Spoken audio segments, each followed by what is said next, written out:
شب برات کے خاص 6 نفل پڑھنے کا طریقہ توجہ کے ساتھ سمجھ لیں۔ شب برات آنے سے پہلے خود بھی اس کو سیکھ لیں اور دوسروں کے ساتھ شیئر بھی کر لیں۔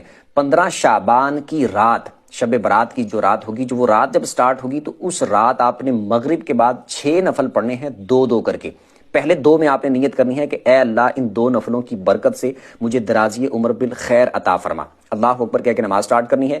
سبحانک اللہ پڑھیں پہلی رکعت میں، پھر الحمدللہ، پھر اس کے بعد قل هو اللہ پڑھ لیں 3 بار، رکوع سجدے کر کے 1 رکعت، اس کے بعد دوسری رکعت میں آپ الحمدللہ پڑھیں، اس کے بعد پھر 3 بار قل هو اللہ پڑھ لیں، رکوع سجدے کر کے التحیات پہ بیٹھ جائیں، التحیات پڑھ کے درود پڑھ کے دعا پڑھ کے سلام پھر کے 2 نفل پورے کریں، اور اس کے بعد پھر آپ نے 21 بار قل هو اللہ پڑھنی ہے، یا پھر 1 دفعہ سورہ یاسین پڑھ لیں۔ اس کے بعد پھر آپ نے 2 رکعتوں کے لیے کھڑے ہونا ہے، اس میں آپ نے نیت یہ کرنی ہے کہ اے اللہ ان 2 نفلوں کی برکت سے میری بلاؤں سے حفاظت فرما۔ اس کے بعد آپ نے اسی طرح سیم جس طرح پہلے میں نے بتایا 2 نفل پڑھنے ہیں، سیم اسی طریقے کے مطابق۔ پھر یہ 2 پڑھنے کے بعد آپ نے پھر 21 دفعہ قل هو اللہ پڑھ لینی ہے، یا پھر 1 دفعہ سورہ یاسین پڑھ لینی ہے۔ اس کے بعد پھر آپ نے 2 اور پڑھنے کے لیے کھڑے ہونا ہے، اس میں آپ نے نیت یہ کرنی ہے کہ اے اللہ ان 2 نفلوں کی برکت سے مجھے اپنے سوا کسی کا محتاج نہ کرنا۔